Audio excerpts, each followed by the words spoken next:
Welcome to SST College of Arts and Commerce, Ulhasnagar. This is SST Edupedia. Myself, Assistant Professor Dilip Ahuja. Today, we are going to discuss about a very easy chapter, very scoring chapter of FIBCom, that is time series under mathematics. Time series means what, सबसे पहले हम discuss करते हैं। Business जब चलता है, काफ़ी साल हो जाते हैं हमारे बिजनेस के, तो कोई भी बिजनेसमैन कैसे जज करेगा कि हम लोग कमा रहे हैं कि नहीं कमा रहे हैं। उसको जज करने के लिए डिफरेंट टेक्निक्स हैं, या फिर ऐसा भी हो सकता है कि उसको अगर अगले साल का प्रेडिक्शन करना हो तो हमारे पास उसके लिए भी यहाँ पे मेथड्स हैं। बेसिकली टाइम सीरीज जो है वो 3 डिफरेंट पार्ट में डिवाइड किया गया है, टाइप 1, टाइप 2, टाइप 3। टाइप 1 जो आपके सिलेबस में है FIBCom के, वो है उसमें पहला moving average methods. Moving average method में आपको फिर 3 मेथड्स हैं, that is 3 yearly moving average method, 5 yearly moving average method and 4 yearly moving average method. Second जो टाइप है आपका वो है least square method, under which odd data and even data is there. Now type 3 is there seasonal analysis method, जिसमें quarterly base पे calculation होती है सारी। Now first of all 3 yearly moving average method. जब आपका ये क्वेश्चन जैसे आपको सामने दिख रहा है, क्वेश्चन में कैसा होता है कि आपको कुछ ईयर्स दिए रहेंगे। जो भी बिजनेसमैन अपना बिजनेस का एवरेज निकालना चाहता है कि उसको मालूम पड़े कि पिछले कई सालों से मैं अर्न कर रहा हूँ, बिजनेस प्रोग्रेस पे है या नहीं, तो ये मेथड फॉलो करता है ये नॉर्मली। 3 ईयर मेथड में क्या होता है कि आपको डेटा दी रहती है, जैसे कि यहाँ पे दिया हुआ है, कुछ ईयर्स दिए हैं और कुछ जो डेटा दी हुई सेल। डेटा हमेशा सेल नहीं होती है, कभी परचेज, कभी प्रॉफिट, डेटा कोई भी हो सकती है। यहाँ पे दिया हुआ है सेल्स इन करोड़ रुपीज, और यहाँ पे आपको 12, 15, 18 जो डेटा आपको दिया हुआ है, हम क्या करेंगे इसमें से 3 ईयरली है। 3 ईयर में जो 3 है उसमें मिडिल जो है हमारा वो सेकेंड ईयर है। सेकेंड ईयर में हम लोग सारा इंपॉर्टेंट है हमारे लिए, मतलब मिडिल ईयर हमारे लिए इंपॉर्टेंट है। ओके, तो क्या करेंगे हम लोग 12 प्लस 15 प्लस 18 ऐसे हम प्लस करेंगे तीनों को। फिर हम क्या करेंगे, उसको प्लस करने के बाद तीनों का सेंटर जैसे हमारा है, जो मिडिल नंबर है उसके सामने रखेंगे। जैसे कि आप देख रहे हो, जो क्वेश्चन मिला था हमें उसमें 2 कॉलम मिले थे, ईयर और सेल। हमने जब सॉल्यूशन करना है तो 2 एक्स्ट्रा कॉलम बनाने हैं। इसका मतलब 3 yearly moving total and 3 yearly moving average. ये जो कॉलम बनाएंगे हम लोग, देखिए उसमें फर्स्ट एंड लास्ट को मैंने डैश किया है, मतलब उसकी डेटा हमें नहीं चाहिए। फर्स्ट ईयर की एंड लास्ट ईयर की हमें डेटा नहीं मिलेगी, क्योंकि हम लोग को 3 ईयर्स हमें निकालना है, तो सेकेंड वाला जो है उसके सामने में डेटा लिखनी पड़ेगी, इसलिए हमारा फर्स्ट एंड लास्ट हमारा छोड़ना पड़ेगा हमें। तो देखिए यहाँ पे जैसे मैंने 12, 15 एंड 18 को प्लस किया है, 45 आता है। 45 मैंने कहाँ लिखा है, देखिए 15 के सामने। ओके, फिर उसको क्या करना है, आपको डिवाइड बाय 3 करना है। तो 45 डिवाइड बाय 3 किया तो 15, मतलब कि आपका ये पहले क्या किया हमने, 3 ईयर को पहले प्लस किया, फिर 3 ईयर को हमने क्या किया, डिवाइड बाय 3 किया, तो उसका एवरेज आ गया। तो यही हमारा 3 ईयरली मूविंग एवरेज मेथड है। ओके, इस तरह से हमने नेक्स्ट ईयर जब लेना है तो हमें फर्स्ट ईयर हमें छोड़ना है। अभी हम क्या करेंगे, second, third and fourth year plus करेंगे। इन तीनों को प्लस करने के बाद हम सेकेंड ईयर के सामने लिखेंगे डेटा, जैसे कि अभी यहाँ पे 15, 18 एंड 19 प्लस किया तो आया 52। 52 को डिवाइड बाय 3 किया तो हमने आया है 17.33 एंड सो ऑन। हमें इस तरह से सारे नंबर्स प्लस करने 3 करके सेकेंड ईयर के सामने हमें इसको डेटा लिखनी है और उसको डिवाइड बाय 3 करना है। ये इजीएस्ट मेथड है, सबसे इजी मेथड यही है। ओके, देन आपको नेक्स्ट जो है 5 ईयरली मूविंग एवरेज मेथड।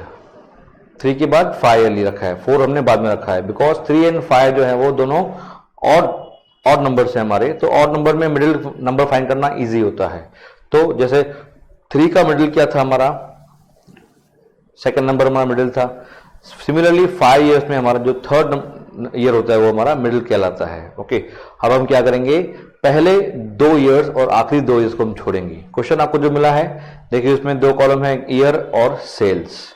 हम क्या करेंगे, क्वेश्चन को पहले कन्वर्ट करेंगे। कैसे, ईयर सेल लिखा हमने, उसके बाद 5 ईयरली मूविंग टोटल हमने लिखा है, देन 5 ईयरली मूविंग एवरेज हमने लिखा है। ओके, देन अभी इसमें क्या करना है आपको, 5 ईयर टोटल करने हैं हमें। ओके, जैसे first year, second year, third year, fourth year, fifth year, इन सबका प्लस किया मैंने। जैसे जहाँ पे डेटा लिखा हुआ है 13, 14, 18, 15 एंड 16, इन सबको प्लस किया, टोटल आया 76। वो हमने कहाँ लिखा है, थर्ड ईयर के सामने लिखा हुआ है। ओके, फिर हम लोग क्या करेंगे, second year, third year, fourth year, fifth year, sixth year, इन सबको लिया तो थर्ड ईयर के सामने, मतलब कि इन पांचों में से जो थर्ड ईयर है उसके सामने लिखा, दैट इज 77। हमने देखो कहाँ लिखा हुआ है। ओके, देन इसी तरह से हम लोग हर एक स्टेप बाय स्टेप नीचे आएंगे, एक एक ईयर नीचे आएंगे, हमें डेटा कंप्लीट करनी है पहले। देन वो सारे जो नंबर्स हमारे हैं 5 ईयरली मूविंग टोटल के, हमें डिवाइड बाय 5 करना है। व्हेन 3 ईयरली मेथड था तो डिवाइड बाय 3 किया हमने, और अभी 5 ईयरली मेथड में तो डिवाइड बाय 5 करेंगे। देन इसके बाद आता है हमारा 4 ईयरली मेथड। अभी 4 ईयरली 5 के बाद आता है, पहले 3 देन 5, दोनों ऑड थे। अब ये 4 ईयरली मेथड, 4 ईयरली में क्या है स्पेशल यहाँ पे ये है कि इसमें कोई मिडिल हमें मिलता नहीं है इजीली। ओके, 4 जो है इवन नंबर है, इवन नंबर में अगर आप देखेंगे तो सेकंड और थर्ड के जो बीच में है वो डेटा मिडिल कहलाएगी, बट हमें वो डेटा तो है नहीं कुछ। हम इस पे क्या करेंगे, स्पेशली ये डिजाइन किया हुआ है खास, इसमें एक एक हम लोग ईयर के बीच में एक स्पेस देंगे बेटा, एक एक स्पेस देंगे तो क्या होगा, हमें एक मिडिल के लिए जगह मिल जाएगी। ओके, कंपल्सरी यहाँ पे हमें एक एक गैप छोड़ना है। ओके, इसमें हम क्या करेंगे, इसमें हम लोग को एक एडिशनल कॉलम जो है वो बनाना है। एडिशनल कॉलम क्या है वो देखिए, पहले हमने 3 ईयरली मूविंग टोटल बनाया, देन 3 ईयरली मूविंग एवरेज बनाया। अभी हमने क्या किया, 5 ईयरली मूविंग टोटल, फिर 5 ईयरली मूविंग एवरेज, बट यहाँ पे एज ये इवन नंबर है 4 ईयरली वाला, तो हम क्या करेंगे, इसमें एक एडिशनल कॉलम बनाएंगे। पहला कॉलम हमारा बनेगा 4 yearly moving total, then 4 yearly central total, ये नया कॉलम बनेगा हमारा सेंटर में लाने के लिए, then 4 yearly moving average. Okay, तो हम क्या करेंगे, देखिए फर्स्ट 4 ईयर्स को प्लस करेंगे। ओके, हमने गैप रखी हुई है, सेकंड और थर्ड के बीच में गैप है जो, उसमें हम लिखेंगे। ओके, मतलब कि सेकंड ईयर और थर्ड ईयर के बीच में जो हमारी गैप है उसमें हम लोग टोटल करेंगे। अकॉर्डिंगली फिर हम लोग second year, third year, fourth year, fifth year इनको टोटल करेंगे, फिर उनके सेकंड एंड थर्ड के ईयर में बीच में हम लोग नंबर पुटअप करेंगे। Okay, then third year, fourth year, fifth year, sixth year, next 4 year लिया हमने, फिर इन चारों में से जो सेकंड एंड थर्ड है उस बीच में जो गैप है हम डेटा वहां पे लिखेंगे। इस तरह से हम डेटा नीचे तक लेके जाएंगे।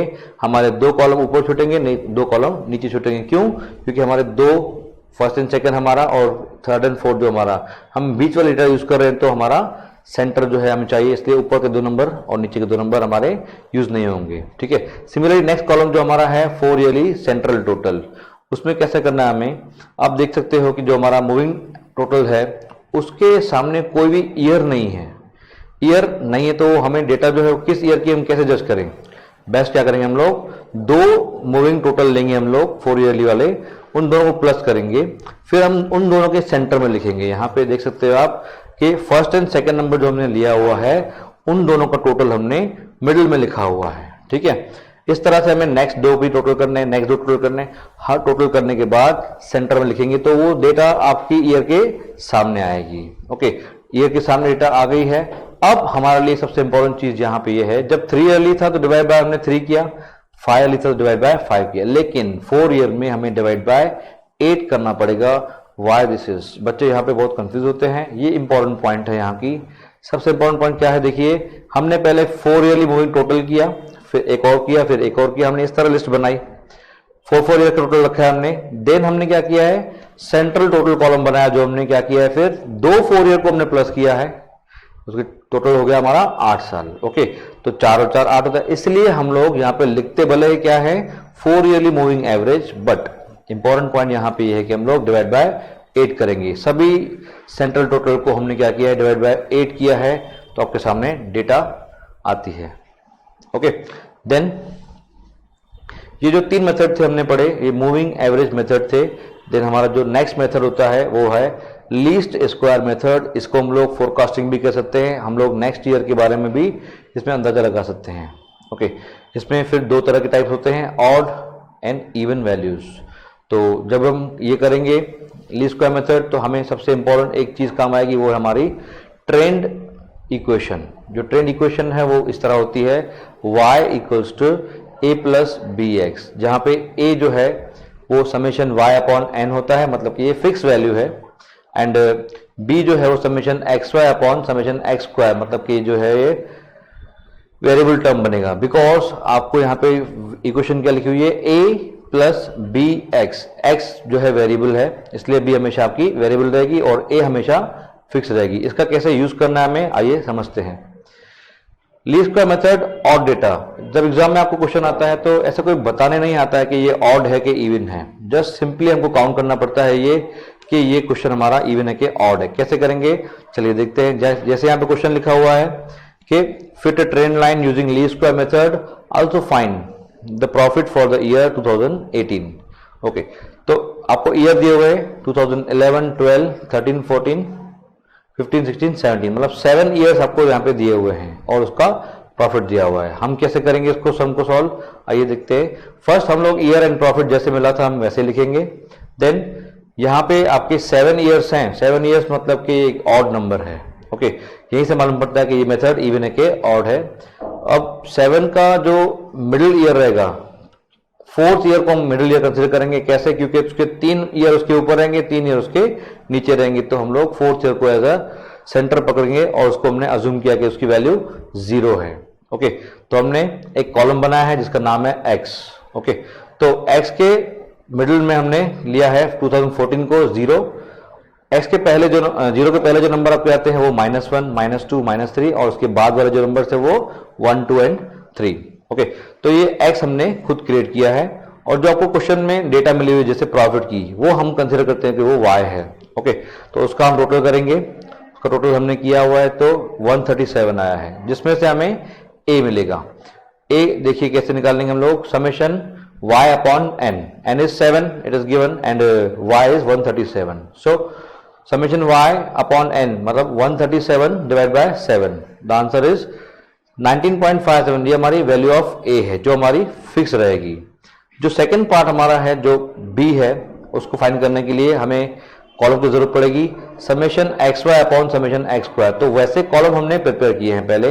ऊपर देखिए आप, समेशन एक्स वाई बनाने के लिए हमने कॉलम बनाया x y, then next column हमारा जो है वो एक्स स्क्वायर है। ओके, ये कैसे क्रिएट किया हमने, ये देख सकते हैं। हमने जो प्रॉफिट कंसिडर किया है वो y है, means 15 into -3, this is -45, again 18 into -2 is -36। Similarly हमने और आगे कैलकुलेशंस किए, देन टोटल इसका किया हमने। तो टोटल इसका कैसे करना है हमें, ये स्पेशल है पॉइंट।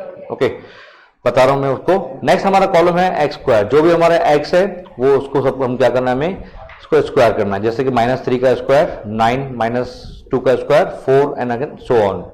अब आइए हमारी बारी टोटल करने की। टोटल कैसे करना है हमें, ये देखिए, समेशन y तो हमने ऑलरेडी कर दिया। x ऑलवेज हमारा 0 रहेगा। 0 क्यों, क्योंकि इसमें नेगेटिव नंबर भी वही है, पॉजिटिव नंबर भी सेम नंबर पॉजिटिव भी हैं, तो हमारा टोटल क्या आएगा, हमेशा 0, this is fix. Now when we have to calculate X Y, first of all the positive number हम पहले प्लस करेंगे। जैसे कि यहाँ पे जो नीचे नंबर लिखे हुए हैं 72, 44, 21, ये हम पहले प्लस कर देंगे। उसमें से हम लोग -20, -36, -45, अगर इस तरह करेंगे तो बहुत इजी पड़ेगा। वैसे तरीके बहुत सारे हैं लेकिन ये इजीएस्ट तरीका है। ओके, तो इन सब का टोटल हमें मिला है 36। नाउ एक्स स्क्वायर टोटल किया हमने, दैट इज 28 जो हमारा टोटल आया है। इसमें से हमने एक जो b था वो जनरेट किया, 36 डिवाइड बाय 28 किया हमने, तो आया है 1.28। नाउ ये जो हमें मिला है इक्वेशन, फाइनली मिला y equals to 19.57 plus 1.28x। Now ये जो है ट्रेंड इक्वेशन है, इसकी इक्वेशन में से हम लोग नेक्स्ट ट्रेंड वैल्यूज फाइंड करेंगे। फर्स्ट ट्रेंड वैल्यू फाइंड करने के लिए हमें क्या करना है, ये देखिए, हमने जो इक्वेशन निकाली 2011 के लिए 19.57 प्लस 1.28, उसमें जो वैल्यू ऑफ x थी, लास्ट ईयर में जो वैल्यू ऑफ x थी वो थी -3। ओके, तो हमने क्या किया, -3 वैल्यू पुटअप की है। नाउ सी, हमने मल्टीप्लाई किया 1.28 इंटू -3 से, तो आपका आंसर आया -3.84। हमने कैलकुलेशन किया, 19.57 माइनस 3.84, जो फर्स्ट ईयर हमें आया है वो आया है 15.73। एंड इसके बाद हमें बहुत सारे ईयर्स दिए हुए थे, हम उसके लिए एक शॉर्टकट है वो हम करेंगे, लेकिन जो रिक्वायरमेंट है हमारे क्वेश्चन में वो क्या थी, 2018 हमें निकालना था। तो हमने उसके लिए क्या अज्यूम किया, देखिए जो इक्वेशन हमारी है 19.57 प्लस 1.28x, अगर हम लोग ईयर को अरेंज करते हैं 2017 की वैल्यू 3, तो उसके नीचे 2018 अगर रखते हैं तो उसकी वैल्यू 4 आएगी। ओके, तो हमने 4 लिया, मल्टीप्लाई किया 1.28 इंटू 4, दिस इज 5.12, प्लस किया हमने 19.57, तो हमारा आंसर आया 24.69। हमें बेसिकली ये आंसर चाहिए था, बट बाकी जो मिडिल ईयर्स हैं उनको कैलकुलेट करने के लिए हम जो फर्स्ट वैल्यू हमने निकाली है 15.73, उसमें प्लस करेंगे बी की वैल्यू, तो हमारे नेक्स्ट ईयर की वैल्यूज मिलते जाएंगे। नेक्स्ट ईयर की वैल्यू सिर्फ इक्वल दबाने से भी मिल जाएंगे। कैसे करना है, 15.73 plus value of B that is 1.28, एक बार प्लस करके इक्वल किया तो सिर्फ इक्वल करेंगे तो हमारे आंसर सारे मिल जाएंगे, ये इजीएस्ट है। देन हमारा लीस्ट स्क्वायर मेथड में इवन डेटा होता है। इवन डेटा में हम क्या करेंगे, मालूम कैसे पड़ेगा, मैंने पहले बताया कि इसमें हमें कोई बताने नहीं आएगा कि इवन है कि ऑड है, just we have to count the years. तो जैसे यहाँ पे क्वेश्चन मिला हमें 1 2 3 4 5 6 ईयर हमें यहाँ पे दिए हुए हैं, तो 6 ईयर हम लोग पहले इसको टेबुलर फॉर्म में लाएंगे। हमारे कॉलम सारे सेम है, X, X Y, X square, then trend values. Okay, यहाँ पे हमें कोई मिडिल नंबर नहीं मिलेगा, मिडिल नंबर यहाँ पे नहीं है, तो इसका मतलब यहाँ पे जीरो भी नहीं है। तो हमने क्या किया, जो दो सेंटर नंबर हैं दैट इज 2016 एंड 17 को हम लोग दोनों को कंसीडर करेंगे सेंटर है, एग्जैक्ट कोई सेंटर नहीं है इसलिए कोई जीरो भी नहीं है। -1 एंड 1 हमने लिया है। ओके, तो अभी -1 और 1 के बीच में जो गैप है वो 2 स्टेप की गैप है, इसलिए हम लोग उसको -1 के ऊपर क्या लेंगे हम लोग, -3, -5 एंड -7 एंड सो ऑन। नीचे क्या लेंगे हम लोग, 1 3 5 एंड सो ऑन। अगर हम लोग नंबर लेते हैं तो गैप है यहाँ पे कंपलसरी, बिकॉज यहाँ पे मिडिल नंबर नहीं है तो जीरो नहीं है, जीरो नहीं है तो 1 और -1 के बीच में 2 स्टेप की गैप है। ओके, तो हमें इस तरह से एक्स की वैल्यू निकाल के रखी हुई है, then we multiply X into Y. Okay, तो कैसे हमने x इंटू वाई किया तो हमें कॉलम मिलेगा एक्स वाई, देन सिमिलरली हमें निकालना है एक्स स्क्वायर जैसे प्रीवियस निकाला था हमने, there is no change in the method. Okay, so हमने y जो निकाला है टोटल 107 एंड x हमेशा 0 रहेगा। एक्स वाई टोटल किया हमने 77, एक्स स्क्वायर टोटल किया हमने 70। नाउ वापस से हमें वही मेथड फॉलो करना है जो हमें इक्वेशन निकालनी थी, trend equation, that is y equals to a plus bx। Similar formula हमने फॉलो किया है जो हमने summation y upon n for a and summation x Y upon summation x square for b। Value put up की हमने तो हमें equation मिली है 17.83 प्लस 1.1x। सिमिलरली हमें फर्स्ट ईयर की वैल्यू फाइंड करनी है जो क्वेश्चन में दिया हुआ है 2014, और जो क्वेश्चन पूछा गया है 2020 वो वैल्यू हम फाइंड करेंगे by using same equation, by using same value of X's. Okay, first value हमारी x थी -5, देन -3, देन -1, इस तरह से हम लोग वैल्यू पुटअप करेंगे, हमारे आंसर्स आते जाएंगे। ओके, देन लास्ट मेथड जो इसमें होता है हमारे वो होता है seasonal analysis method. Easy method है एकदम, बड़ी कंपनियां यूज करती है जिनका टर्नओवर बहुत ज्यादा बड़ा होता है। ओके, तो ये क्वार्टरली बेस पे रहता है हमेशा। जैसे क्वेश्चन मिला हुआ आपको ईयर एंड दूसरे जो कॉलम मिले हैं Q1, Q2, Q3, Q4, इसके ऊपर जो हेडिंग है हमारी सेल्स वो बदलती रहती है, कभी प्रॉफिट कभी एक्सपेंस, वो कुछ भी रहेगी चलेगा, बट हमारे क्वार्टर्स एक साल में 4 ही रहेंगे। हाँ, एक इंपॉर्टेंट बात यहाँ पे ये है कि ईयर्स, इस क्वेश्चन में हमें जैसे कि एग्जांपल में लिया हुआ है 4 ईयर्स, वो 3 भी हो सकते हैं, 5 भी हो सकते हैं, कितने भी हो सकते हैं, दैट इज नॉट श्योर, वो कितने भी आएंगे चलेगा, लेकिन क्वार्टर्स हमारे 4 रहेंगे। तो इसमें हमें क्या करना पड़ेगा, मेन इंपॉर्टेंट थिंग यहाँ पे, जैसे ही क्वेश्चन जैसे का तैसे मिला था उसमें हम नीचे 3 कॉलम ऐड करेंगे। पहले का नाम होगा total, then average, then seasonal analysis. ये टोटल कॉलम मतलब हम सभी ईयर्स का टोटल करेंगे। फर्स्ट क्वार्टर जो है हमने सबका प्लस किया, 63 आया है, देन 61, 58, देन 65, सबको हमने टोटल कर दिया। देन एवरेज करेंगे इसका, एवरेज कॉलम जो है मतलब जैसे 4 ईयर है, 4 ईयर डिवाइड करेंगे 4 से तो हमारा आंसर आया पे जैसे 15.75। ये 4 ईयर है तो 4 से डिवाइड करना है, क्वेश्चन में आपको 5 ईयर्स मिले तो 5 से डिवाइड करना है, 3 ईयर मिले तो 3 से डिवाइड करना है। This is depend upon number of years. But यहां पे आप देखेंगे एवरेज के बाजू में एक स्पेशल कॉलम बना हुआ है, यही इस क्वेश्चन की जान है, दैट इज ग्रैंड एवरेज। ये ग्रैंड एवरेज कैसे निकालते हैं, हमें सारी एवरेजेस को प्लस करेंगे, डिवाइड बाय 4 करेंगे। डिवाइड बाय 4 ये फिक्स है, क्यों, हमारे क्वार्टर्स 4 ही होते हैं, भले ईयर्स कितने भी हो, ईयर्स आपके 10 हो 5 हो कितने भी, बट क्वार्टर्स हमेशा 4। तो हम क्या करेंगे, जितनी भी एवरेज निकाली है सबको प्लस करेंगे, फिर डिवाइड बाय 4 करेंगे, तो हमें मिलेगा ग्रैंड एवरेज। ये सबसे इंपॉर्टेंट है, इसी के बेस पे हमारा सम आगे होगा। Now we have average and we have grand average also. Okay, तो हम क्या करेंगे, average divide by grand average into 100, हमारे आंसर मिलते जाएंगे। सीजनल एनालिसिस कैसे निकालेंगे, जैसे पहला है 15.75 डिवाइड बाय 15.43 इनटू 100, आपका आंसर मिलेगा। ओके, इसमें एक सिंपल एक ट्रिक है कि इसके जो आंसर्स आएंगे आपके सारे, वो कुछ आंसर 100 से ऊपर होंगे और कुछ आंसर 100 के नीचे। अगर आपके सारे आंसर 100 के ऊपर हैं तो ये रॉन्ग है, सारे आंसर 100 के नीचे हैं तो भी वो भी रॉन्ग है, मतलब कि कुछ 100 के प्लस में रहेंगे, कुछ 100 के नीचे रहेंगे। Okay, thank you.